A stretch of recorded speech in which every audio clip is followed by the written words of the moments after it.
Welcome to USA Global TV and Radio, where our mission is to provide education, entertainment, hope, and inspiration. USA Global TV and Radio connects you with experts and audiences all around the world every single day to help you succeed in business and to live a richer life. Visit us at usaglobaltv.com to learn about career and life-changing training and mentoring programs like the Listening Mentor. Subscribe to our newsletter to stay informed about our special programs and offers. Discover how you can become a guest on one of our shows or a host or producer of a USA Global TV and Radio show of your very own. That's USA Global TV and Radio, where the doctor is always in.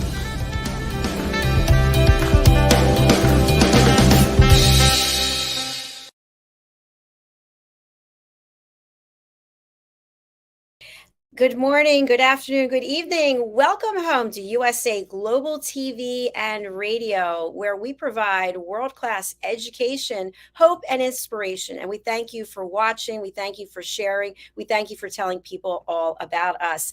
Our show today is Food and Our Emotions, and we're going to be zoning in on the Weight Watchers diet, pros and cons, with longevity experts and a dear friend, an important part of our team, Mr. red.olaughlin. Let's welcome him to the show.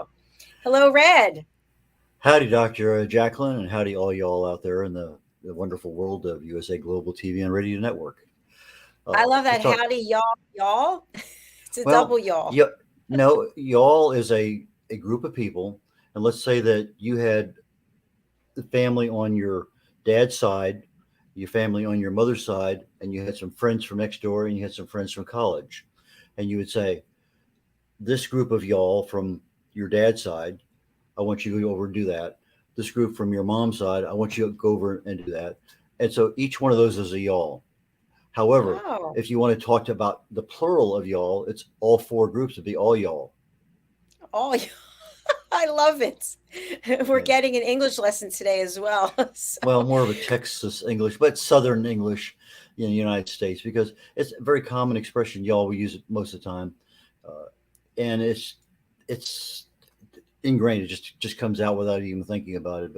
But if you're talking about a massive group of people, it's generally all y'all. And but if I'm just, in fact, I can even refer to you as an individual, y'all, but it's implied that it's you and others. But anyway, so but we're going to be talking about all y'all diets, because we're going to be talking about a bunch of them, and that's kind of what we're looking at today. I was talking with Dr. Jacalyn just before the show we started our first one of these diet reviews last week on the Mediterranean diet. And our intent was about a month ago, let's present some information, some real value as to what are these things? How do they work? What's the good points about them? What's the bad points about them? Are there some concerns that we really should say, hey, if you're going to do this one, you really need to be forewarned. And that's kind of the whole process here. And so if we're looking at these things, what does that really mean in regard to your health? Because losing weight may make you look better, but does it make you healthier? And that is probably the big thing, because we're talking about food and our emotions, our emotional health, our mental health. Our mental health goes, and it's amazing what can happen. You can look perfectly fine and have terrible mental health, anxiety, depression, all sorts of other things. If you eat an unhealthy diet, you can gain those extra 20, 30, 40, 50 pounds, whatever. Now you have cardiovascular issues, you have hypertension, you have diabetes. I mean, it's a never-ending spiral. On my show later today, I think 3 shows from now, later on this afternoon, The Wise Ones, I'm going to wrap up my 7-part series, originally 6-part, on weight management. And I'm going to be going into what can you really do to lose weight. So, but that's later today. But right now, let's get in to our deal, because we talked about the Mediterranean diet, but we also have intermittent fasting, we have keto, we have paleo, we have Weight Watchers, Jenny Craig, Nutrisystems. I mean, just goes on and on and on and on. And so we'd like to take a little bit of time and say, what is this diet and how does it work? How successful is it? What are those things that we're really and truly looking for? So when I look at the Weight Watchers diet and I pull up their press release here, it says, Weight Watchers is primarily a weight loss and wellness program that focuses on helping individuals make healthier food choices, encouraging physical activity, and providing support through their app, website, workshops, and coaching. Okay, that's the overall. So it's a program. You know, they're not sending you food, but they can send you food. They're not sending you pills, but they bought a company called Sequence earlier this year that can help you with some diet foods, primarily GLP-1, glucagon-like protein 1 meds that can help the chronically overweight. So there's a lot of things that any company can offer. And, you know, just like Jenny Craig may send you the foods, Weight Watchers will basically give you points, and they'll say, in this particular food, you can only have so much, and these are the number of points. Well, those points vary depending on whether you're a male or female, whether you're over 5'10", whether you have an active lifestyle, and a number of different things. So if, let's say, I weigh 240 pounds and I'm 6'2", my food intake is going to be a little bit more on Weight Watchers than somebody who's 5'8", 165. So it does vary a little bit, and that's good. But as I start looking at Weight Watchers, what am I really looking at? They're giving me food choices. In other words, they're trying to say nothing is off limits, that there's some level of portion control that allows me to pick and choose. But isn't that how a lot of us get in trouble with regard to our eating? We've been picking and choosing the foods that we want to eat for a long time.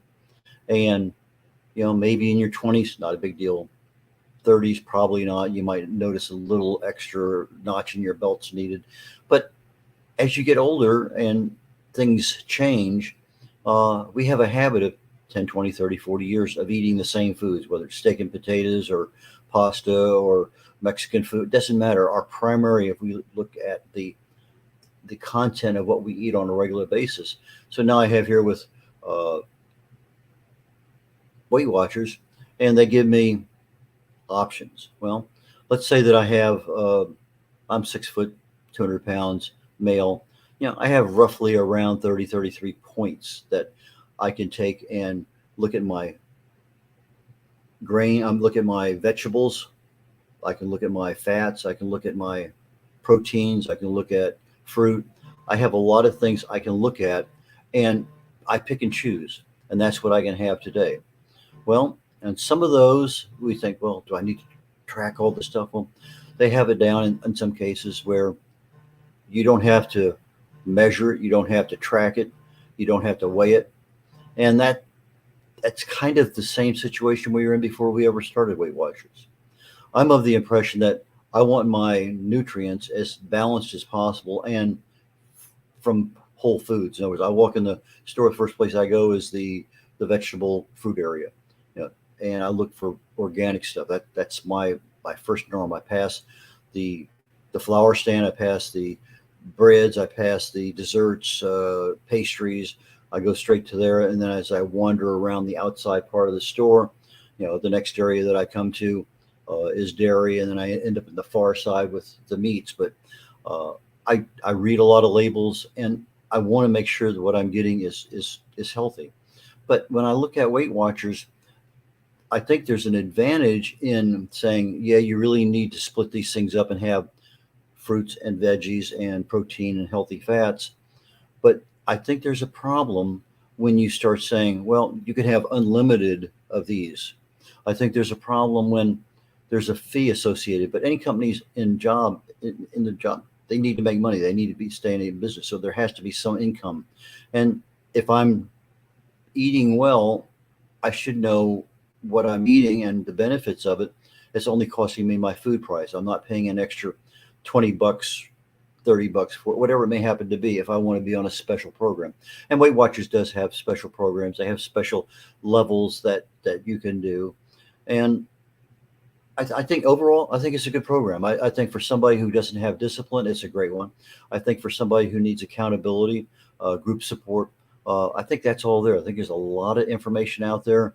In fact, as I looked at the references on this thing, it's number 7 out of 24 diets for short term. That's 1 year as far as effectives, weight loss. That's really the goal that we're looking at. How, do I actually lose weight? And we're thinking about healthy weight loss. But so, number 7 out of 24 is not bad.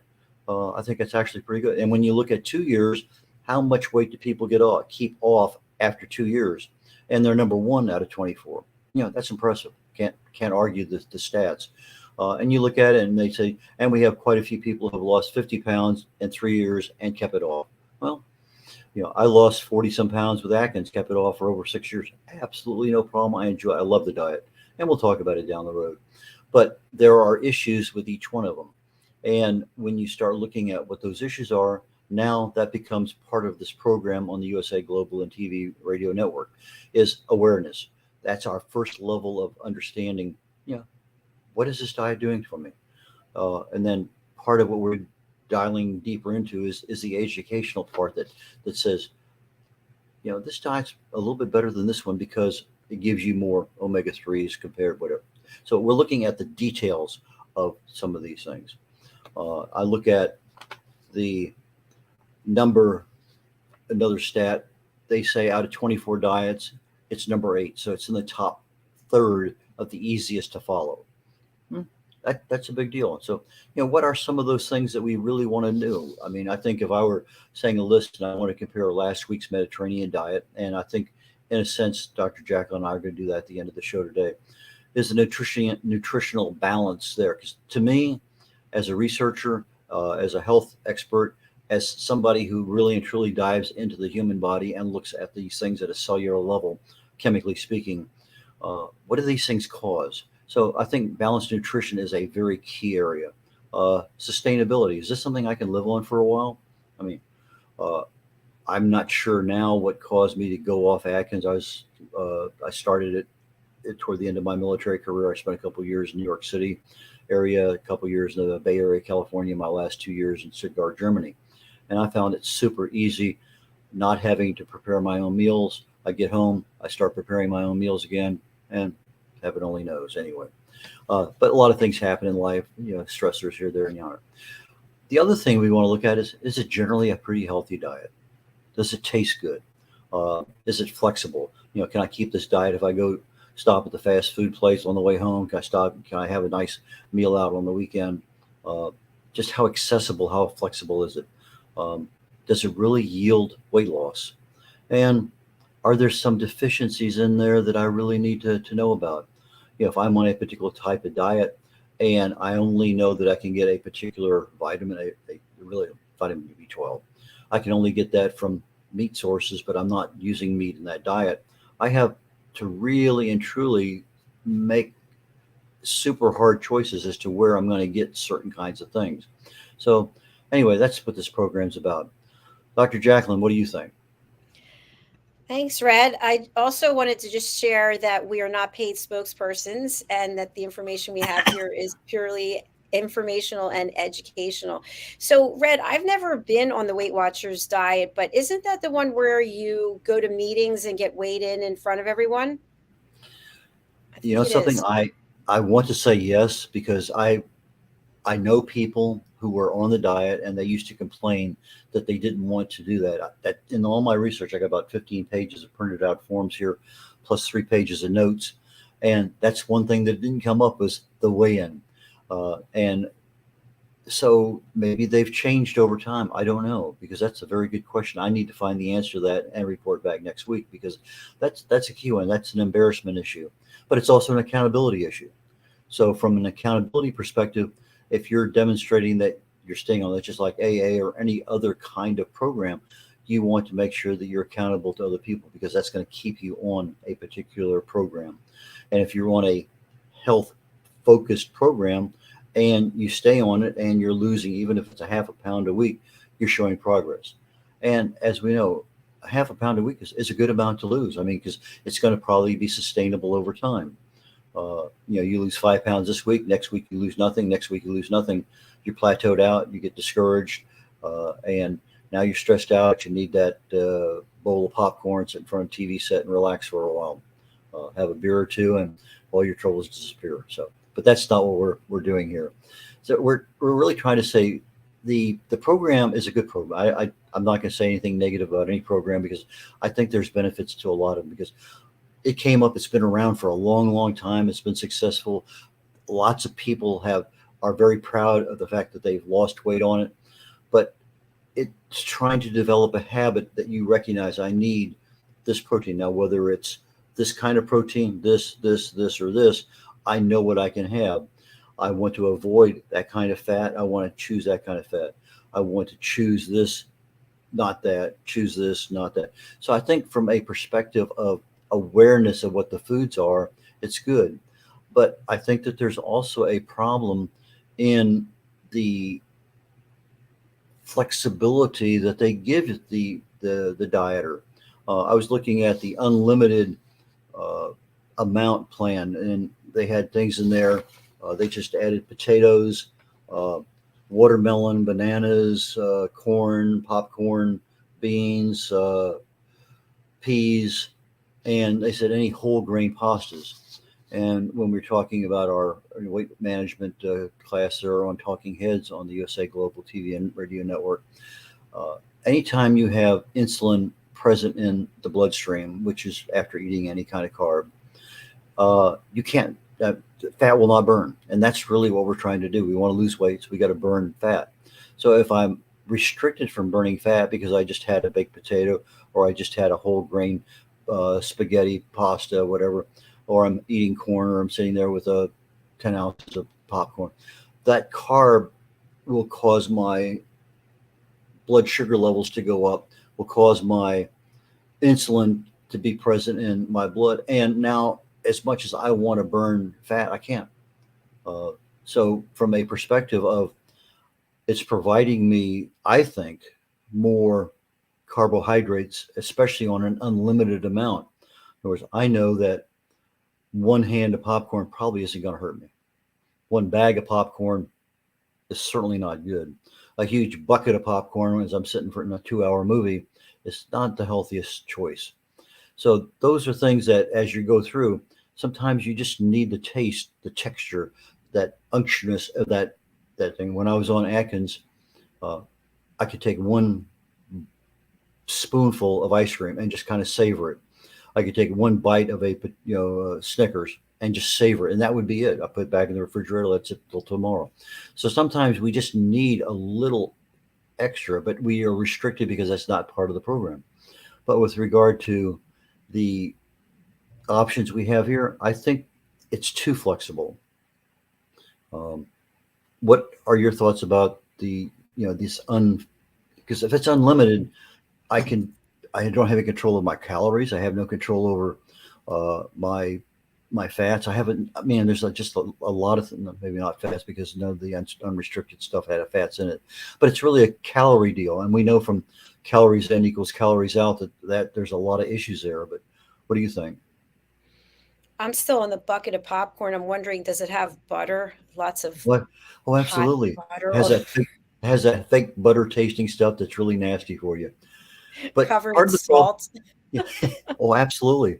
More than, I mean, that's part of why it tastes so good.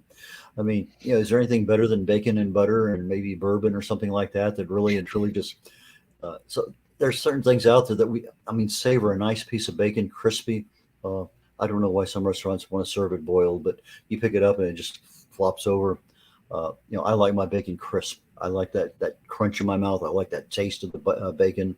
I'm on some antibiotics right now, and yesterday I have to have some kind of food with it, which really destroys my lifestyle a little because I don't eat breakfast. But I have to have something to kind of counter that really nasty taste. But yesterday, when I fixed myself some scrambled eggs and bacon, I saved a bacon so that when I took that pill, I could just put that on the back of my tongue and just almost paradise. Anyway, the thing that when you go ahead. I was just going to say I agree with you. When there's a lot of flexibility, then sometimes you go down the wrong path. And I think structure is really good. I know I'm doing a ton of stress eating right now, which is horrible. If somebody was cooking meals and I was sitting down to eat them, that would be a different story. But left on my own, just going through the kitchen looking for food and not even really caring about what I'm eating. So if you do have more structure, I think for someone like me, that would be much more likely to be successful than without that. Yeah, and that stress pops up. I mean, in some people it's instantaneous. I got out of the military in '99. I came back, no job, looking around. We're moving from one place to another. Anyway, a lot of things going on, and I was probably, I'm going to say, 30 pounds lighter than I am right now. And over time, you just put that extra, and you don't even notice it other than your belt and these pants are too tight. So it's incremental. And that's the way we lose weight, the same way we lose it incrementally. But when I'm starting to pig out because, hey, I get no problem because it's unrestricted and it's popcorn or it's some other, watermelon's very, very, very high. It's probably one of those really, I mean, fruit is good. Berries are perfect for a diet. I mean, they're blackberries, blueberries, raspberries, straw. I mean, those I'm not going to say you can have unlimited, but you can have a good cupful, maybe two, and not have a problem with the sugar. But watermelon is super high in sugar. And when I start getting that extra sugar on a regular basis, yeah, it increases my insulin. I get stressed out a little bit. I get a little bit extra cortisol in there. Now I'm starting to have problems with hormonal balance, nutrient issues. I mean, there's a lot of things there. And I think from a Weight Watcher perspective, uh, I would love to see it be a little bit more restrictive. If you're going to be having a 0 point option, let's say on popcorn, it shouldn't be more than 2 ounces, maybe. Something to meet that taste and texture issue in the tongue, to say, okay, fine, I have that, but I'm not really bumping the calories up so that I have an extra 200, 500 calories or something. And that I think is part of the problem. Overall, I mean, there's a lot of good things to be said about it. When I look at the issues there, they're saying, well, there's a fair degree of quantitativeness to it, but there's a lot of qualitativeness to it too. We choose what we like. We don't choose what we don't like. And so if my choices are, I can have whole grain pasta. That's pretty good. Or I can have something else. So those are part of the things they do incorporate, or they would like to incorporate a little bit of exercise into it. But from a perspective of a diet, and I was to compare it to last week's Mediterranean diet, I think on a scale, I would say the Mediterranean diet is a better diet than the Weight Watchers. They're both effective. They both are, I think, relatively easy to follow. But are they really and truly something that's going to allow me long term? Because I think more in terms of a lifestyle. If I go to the store and I'm buying my food all the time and I know what I want, I have my list of what I'm missing at the house, that's what I'm living on. But if I got to pay somebody monthly to do something, there should be a lot of value in whatever I'm paying. I mean, a lot of value. And if that value isn't there, then I'm just paying something. And then that becomes a habit. My habit hasn't changed per se. Maybe it's changed in my awareness, but I'm actually adhering to everything. I think that, yes, you can lose weight with Weight Watchers. Yes, you can use their workshops and their accountability and their support groups. A lot of stuff there that helps. But to me, when I see a dietary program that's high in carbohydrates, that's ring, ring, ring, ring, klaxon, dive, whatever it may happen to be. There's a lot of things there that to me are clues. And when I want a healthy lifestyle, I think to maintain that healthy lifestyle, having higher than normal levels of carbohydrates. Now, what to me is a healthy level? Well, when I was on Atkins, I could easily maintain less than 10 grams a day of carbs. There are some that say in Atkins 20 is a reasonable amount to remain under. But was the Sugar Busters 50 grams a day was fine. But you take a look at the American diet, and it's way more than that for many, many, many things. I mean, a single piece of white bread is like a dozen grams without even batting an eye. So you have a sandwich. Let's say you go to the McDonald's and you have that big piece of bread around there. You're looking at 30 grams of carbs, and that's just for one meal, not counting the 500 grams of meat and saturated fats and the rest of the stuff that might be present on that same thing. You add the fries to the list. Now you're up over 50. It doesn't take long, and all of a sudden your body is signaling, hey, it's too much. Now, why do I say the carbs are an issue from a health perspective? And this is from a real life lesson that I learned. I got out of the military in 99. About 2000, I had my first bone density test, and I found out I was osteopenia. That means I'm not quite osteoporosis. I'm headed in the direction of brittle bone as I get older, and I'll be 77 literally next month, almost a month from today. But what surprised me is I had been for decades running miles and miles, maybe even hours and many days. I've been lifting weights with a pretty good discipline. And I said, I have no problems with my bones at all because of my exercise and my strength training and all that. But that was a shock. I had no idea in the world what was causing it. And this is before I became a full-fledged researcher into the human body and nutrition. And I, about 2, 3, 4 months later, wasn't very long, I came across an article. No, it was actually a radio show host talking to somebody, and they're talking about osteoporosis and what causes it and everything. And as a chemist, I'm very familiar with the term pH. It's a measurement of how much acid or alkalinity the body has. And it's on a scale from 1 to 14, with 7 being in the middle, 7 being neutral. It's just basically distilled water. Our proteins, our fats, our carbohydrates are all acidic. Exercise, metabolism gives you acidic byproducts. So if you take a pH paper, touch it to your tongue, measure, compare the color, you're going to find out you're going to be below 7. Your bloodstream needs to be at 7.4 plus or minus 0.05. And if you eat a lot of fruits and vegetables, your body is going to be above 7. Well, in Atkins, I didn't choose to eat fruits and vegetables. I chose the eggs and the steak and the anything that was meat and fat, basically, because it was easy to do. A double cheeseburger without the bun, a steak and onions and mushrooms. I mean, just anything that didn't have green on the plate, and I was a happy camper. Well, I get to this bone density test, and all of a sudden I'm osteopenia. Why? Because I was in severe acidosis for a number of years. What happened was that I'm eating all the foods that make my body acidic. I'm not eating the foods that balance my acidity to get me into the alkaline range. And I'm certainly not eating the foods to give me an extra boost up over the alkaline range. So lesson number 1, go out and buy some pH paper. It's cheap, ordered online.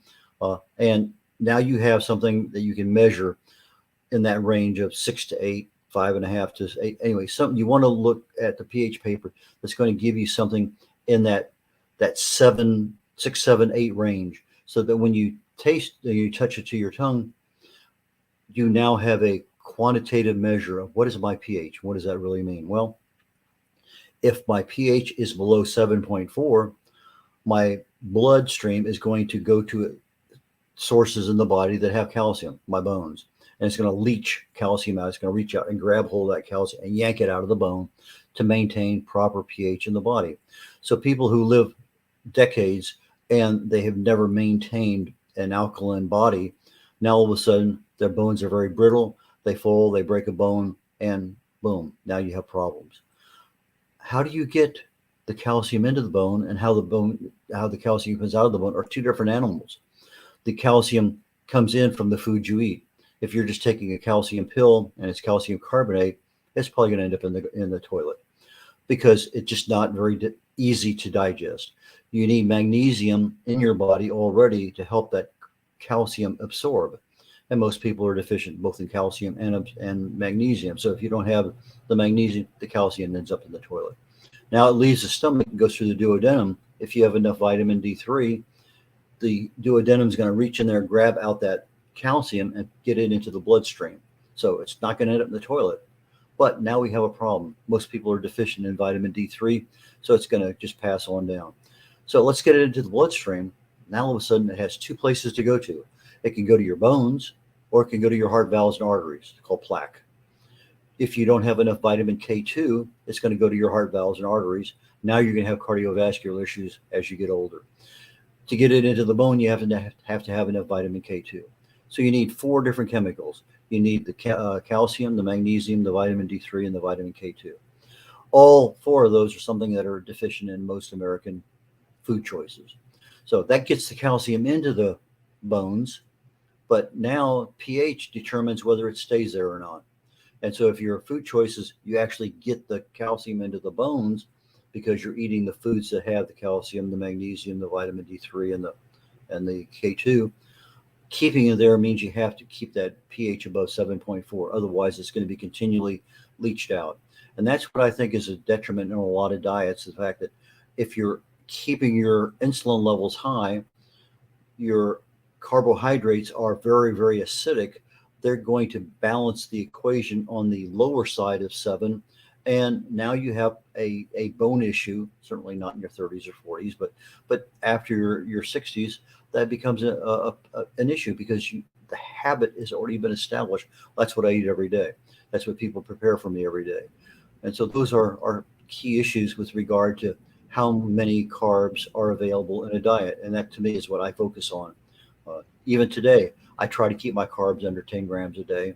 But then you do that, and unless you're eating a lot of vegetables, you're not getting the fiber. So one of the key things that I learned on Atkins is I take fiber with every meal. It doesn't matter what the meal is. I take fiber with the meal. So I take the little capsules of psyllium fiber, and I maintain regular. I don't have constipation issues. Those are things that you end up in a really bad case of constipation. It gets your attention for more than a couple of days, and you're not a happy camper.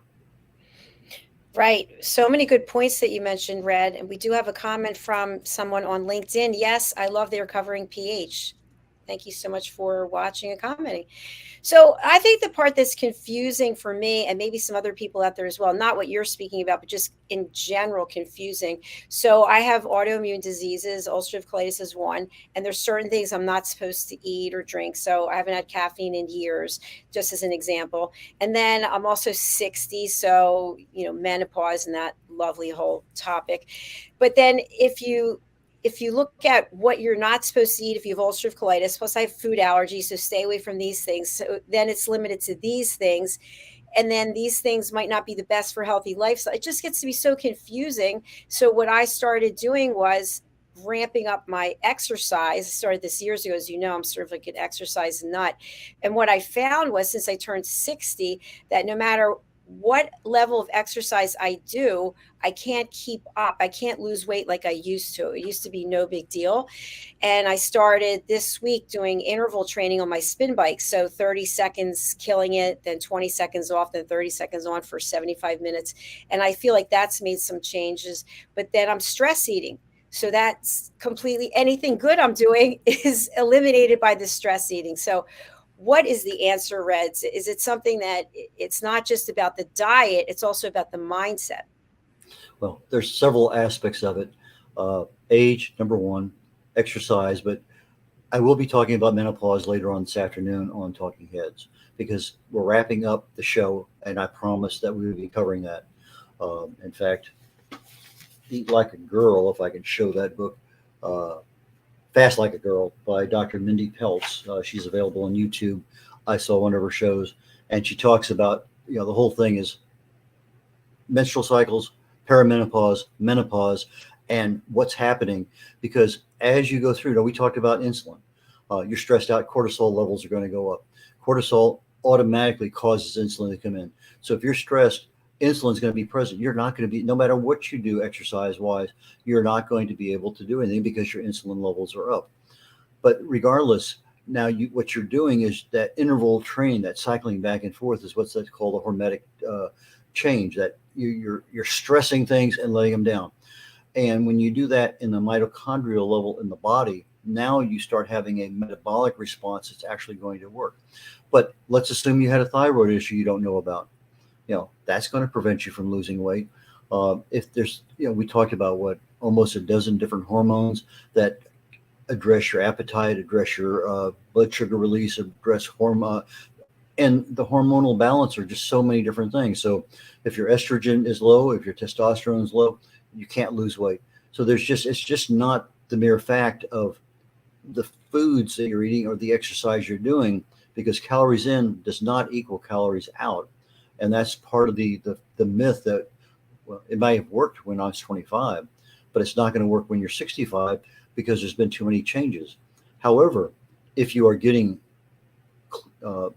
nutritional balance, now you're not deficient in anything.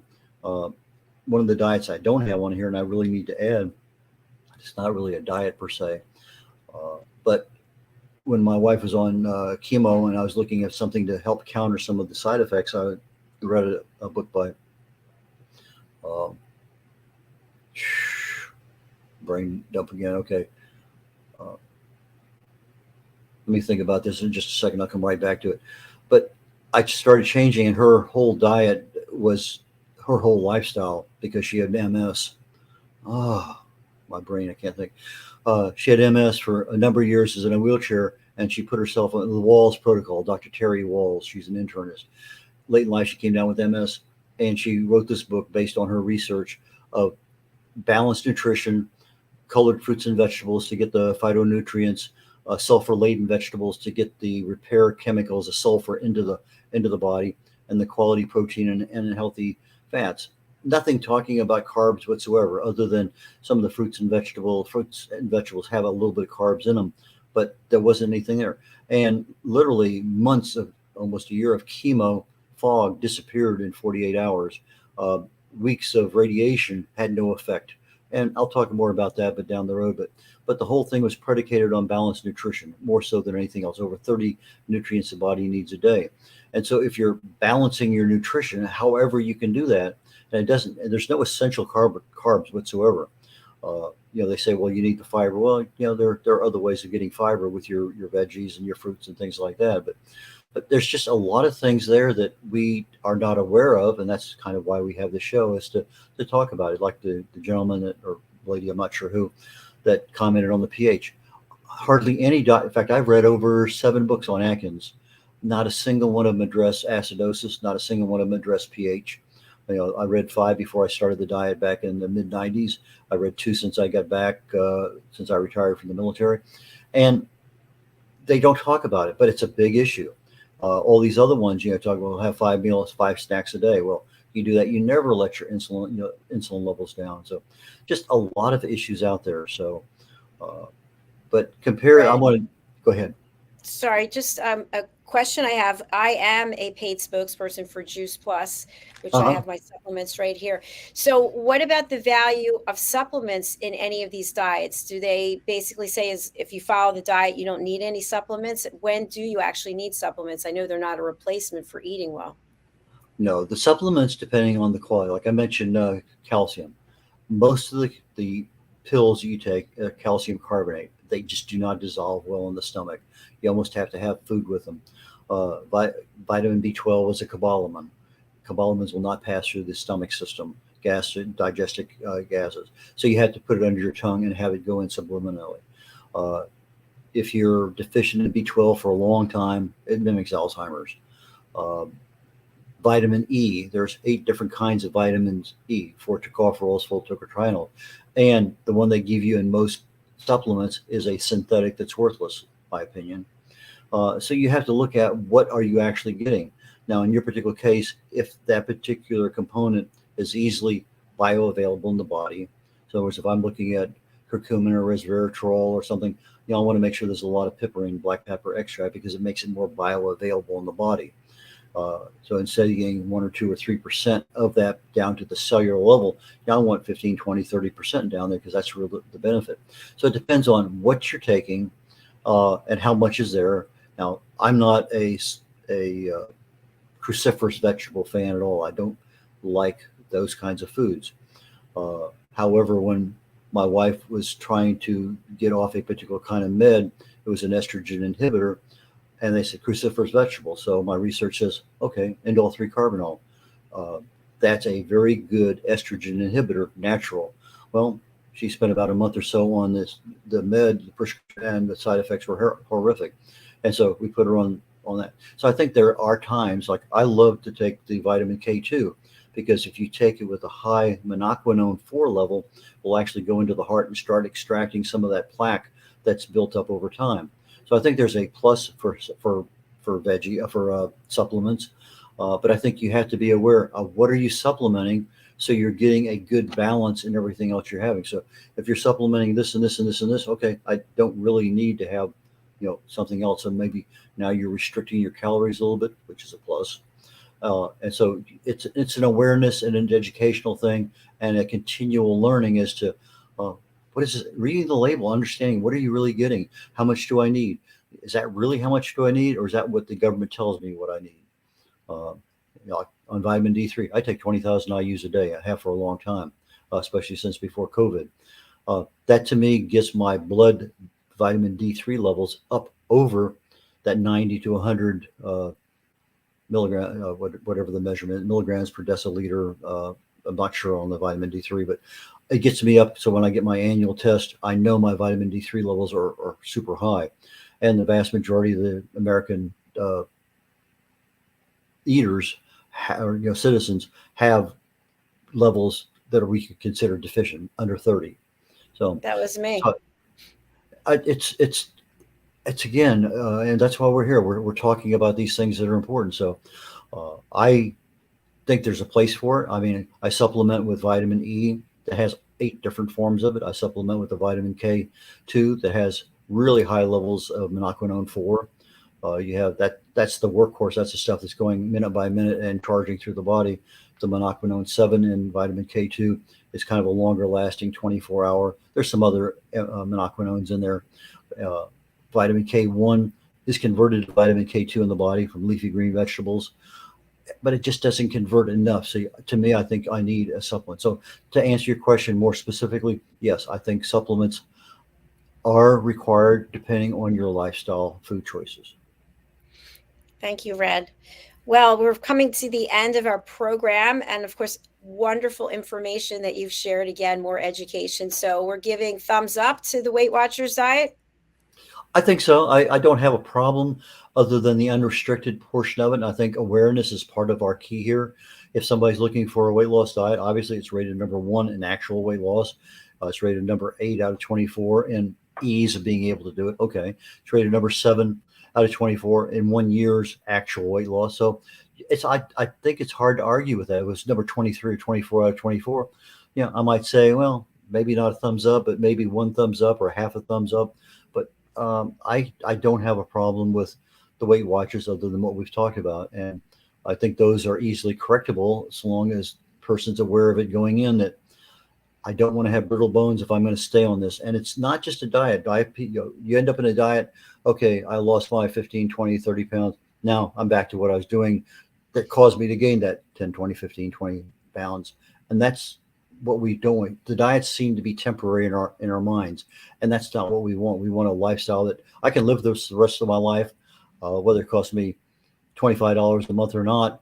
I can live on this one and not have a problem with taste, with sustainability, with flexibility, accessibility, regardless of where I eat, whether home or away. And I think that's the big deal.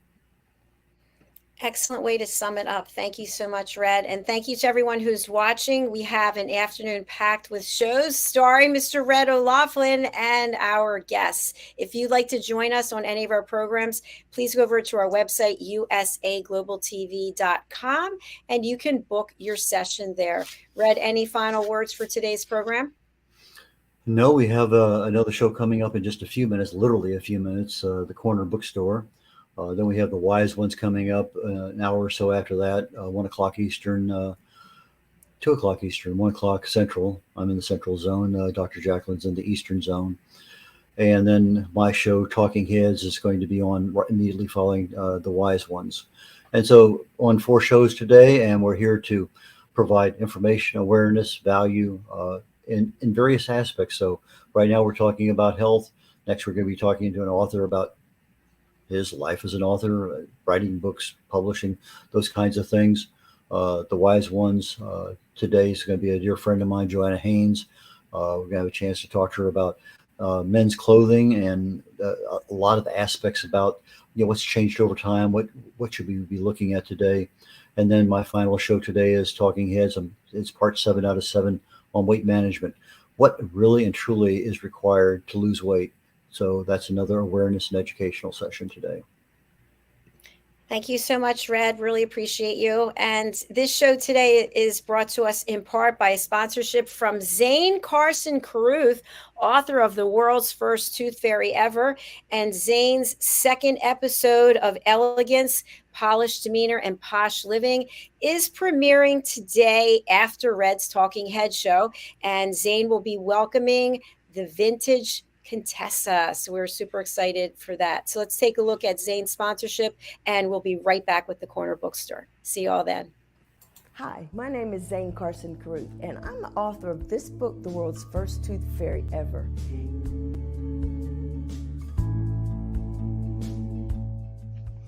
Reading is magic. Studies have shown that reading to your children lays the foundation for greater success in life. Reading helps develop language and vocabulary skills. It helps improve memory, and it encourages curiosity and inspires creativity. The benefits are immeasurable, and as a parent, you'll benefit too. In only 10 or 15 minutes a day, you'll be creating more memories and a bonding experience that will last for years to come. So take time to read to your children. Read them books about things that engage and interest them. Tales of fairies and magic fascinate children, and as everyone knows, the Tooth Fairy is at the top of the list. If your child loves magic, wands, adventure, and what child doesn't, you'll love reading them books from the trademarked series, The World's First Tooth Fairy Ever. Follow along as Abella, the world's first tooth fairy, accidentally starts the tooth fairy tradition. Learn the tricks of being a professional tooth fairy in the book, Abella Starts a Tooth Fairy School. Your child's imagination will soar as you read the adventures of Abella and her magic wand.